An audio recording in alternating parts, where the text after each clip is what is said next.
Video में इस panel का पूरा वायरिंग बताएंगे और समझाएंगे कि कैसे इस पैनल का वायरिंग होता है और पीएलसी पैनल का वायरिंग कैसे होता है। तो सबसे पहले हमारा इनकमिंग जो एमसीसीबी है, ये एमसीसीबी है। एमसीसीबी से सप्लाई डायरेक्ट आता है इधर इधर इधर आता है हमारा, इधर आर वाई और बी करके आएगा। यहाँ पे हमारा वायरिंग यहाँ पे 3 फेस यहाँ पे आता है। उसके बाद 3 फेस यहाँ से उठा के एमपीसीबी में डालते हैं।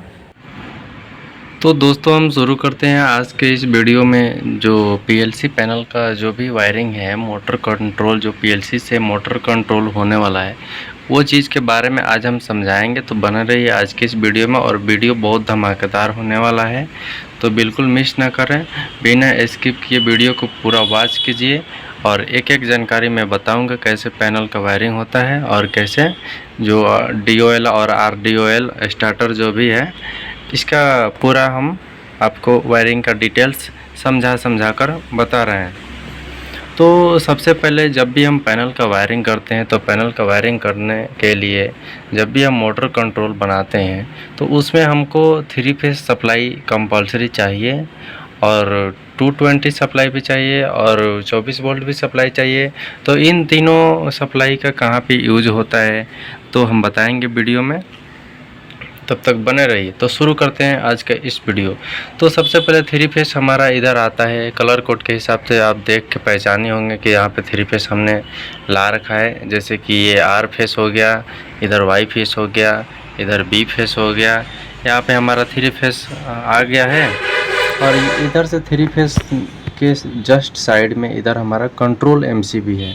जैसे कि पैनल के एक एक कंपोनेंट, जैसे ये ट्यूब लाइट है, तो इसको ऑन करने के लिए सप्लाई जो लिमिट स्विच लगा है, तो सबसे पहले जो ट्यूब लाइट चलाने के लिए हम एक कंडक्टर लगाए हैं, उस कंडक्टर को ऑन करने के से पहले उसका सेफ्टी के लिए एक एमसीबी लिए हैं, और एक एमसीबी लिए हैं ये 110 वोल्ट ट्रांसफार्मर के लिए, दूसरा एमसीबी लिए हैं 220 वोल्ट ट्रांसफार्मर के लिए। ऐसे ही मतलब ये कंट्रोल एमसीबी ले लिए हैं हम। और अभी शुरू करते हैं। तो देखिए ये एमपीसीबी है, इस कंपोनेंट का नाम एमपीसीबी है। इसका नाम पावर एलिमेक्स है, RYB का पावर एलिमेक्स है, और ये एमपीसीबी है। और ये एमपीसीबी में हम 3 फेज सप्लाई इनपुट करेंगे, L1 L2 L3 करके इस पर L1 L2 L3 करके इस पर नाम रहता है, जैसे आपको वीडियो में दिख रहा होगा। ये L1 L2 L3 करके रहेगा। मैं एक एमपीसीबी पे समझाऊंगा तो आपको समझ में नहीं आएगा, इसलिए बहुत सारे इसमें एमपीसीबी लगे हुए हैं। जैसे 6 मोटर है, 6 मोटर का एमपीसीबी हमने इधर जब लगा है, तो इसका वायरिंग पूरा डिटेल समझिए। ये एमपीसीबी को 3 फेस, जितने भी एमपीसीबी है 6 का 6 एमपीसीबी है हमारे पास, तो हम 6 एमपीसीबी में 3 फेस इनपुट कर देंगे। ठीक है, 3 फेस इनपुट करने के बाद फिर 3 फेस हम इधर से आउट कर देंगे, और 3 फेस आउट करने के बाद इधर हमारा आ जाएगा कंडक्टर में। ठीक है, इधर ये कंडक्टर में आ जाएगा, और ये कंडक्टर से ये DOL स्टार्टर बनाएंगे हम, DOL स्टार्टर बनाएंगे। तो DOL स्टार्टर के लिए हमारा एक कंडक्टर लगता है, और RDOL के लिए 2 कंडक्टर लगता है। तो एक इधर DOL स्टार्टर है और एक DOL इधर है, और ये जो स्टार्टर है ये RDOL है, क्योंकि RDOL स्टार्टर में 2 कंडक्टर लगता है, और दोनों कंडक्टर आपस में इंटरलॉक होता है। और इंटरलॉक क्या होता है और कैसे करते हैं वो भी मैं आपको समझाऊंगा। तो सबसे पहले जान लेते हैं, एक ये DOL स्टार्टर है, एक इधर भी DOL स्टार्टर है, और ये RDOL है। ये दोनों RDOL है, और ये भी RDOL है, और ये DOL है, ये भी DOL है। ओके, तो अभी समझाएंगे DOL और RDOL में कैसे काम करते हैं। ये देखिए, DOL स्टार्टर में एक कंडक्टर लगाते हैं, और एक कंडक्टर में एमपीसीबी से निकाल के 3 फेस इसमें दे देते हैं। ठीक है, और इसके जो कंडक्टर का जो कॉइल है, ये रिले से जो हमारा आउटपुट आएगा, जो पीएलसी से रिले ऑन होता है, और रिले से जो भी यहाँ पे आएगा हमारा नंबर, जो भी एड्रेस रहेगा इधर, तो हम यहाँ पे ये कंडक्टर ऑन हो जाएगा, और ये एमपीसीबी से जो भी वायर आएगा यहाँ पे 3 फेस आके इधर ये आउट होके डायरेक्ट हमारा पावर एलिमेक्स में चला जाता है, नीचे मोटर को चला जाता है। यहाँ से आउट होके यहाँ से आउट होगा तो डायरेक्ट मोटर को चला जाएगा। और ये भी सेम वैसे ही है, यह भी MPCB से आया कंडक्टर में, और कंडक्टर से डायरेक्ट निकल के ये मोटर के लिए चला जाएगा। ठीक है, अब आते हैं RDOL क्या होता है।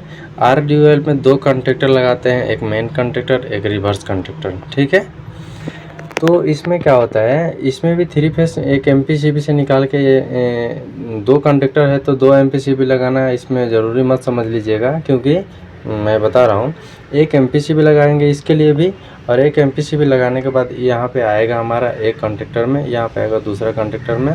जैसे कि ये 3 फेस यहाँ पे ला दिया हम, और यहीं से निकाल के लूप इसमें भी डाल देंगे। तो यहाँ का ऊपर का तो वायरिंग कंफर्म हो, आप समझ गए। 3 फेस इधर निकाल के 3 फेस इसमें भी दे देना है। अब नीचे क्या करना पड़ता है, नीचे के वायर में ये R फेस जो है और Y फेस और B फेस, एक एक वायर निकाल के यहाँ से हमारा मोटर को चला जाएगा, और एक एक वायर निकाल के इस कंडक्टर में दे देंगे। तो यहाँ पे हमको करना पड़ता है इंटरचेंज करने के लिए आपको क्या करना पड़ेगा, ये नीचे से R फेस को निकाल के एक इधर B फेस में देना पड़ेगा। ये ऊपर में देख रहे हैं आप, इस कंडक्टर में B फेस दिया हुआ है यहाँ पे। तो यहाँ से R कंडक्टर से निकाल के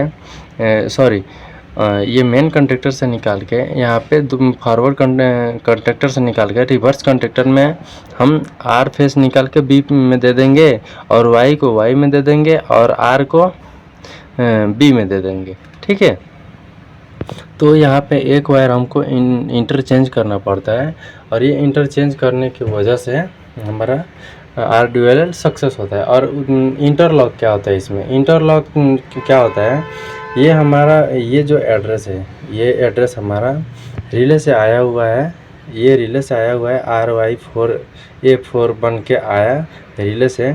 इसको NC का एडन ब्लॉक लगाएंगे। ये 4 एडन ब्लॉक लगाए हैं, जिसमें से 2 इसका है इंटरलॉक डालने के लिए है, और 2 कंडक्टर ऑन है या बंद है के लिए ये फीडबैक देता है, 2 उसके लिए लगाए हैं।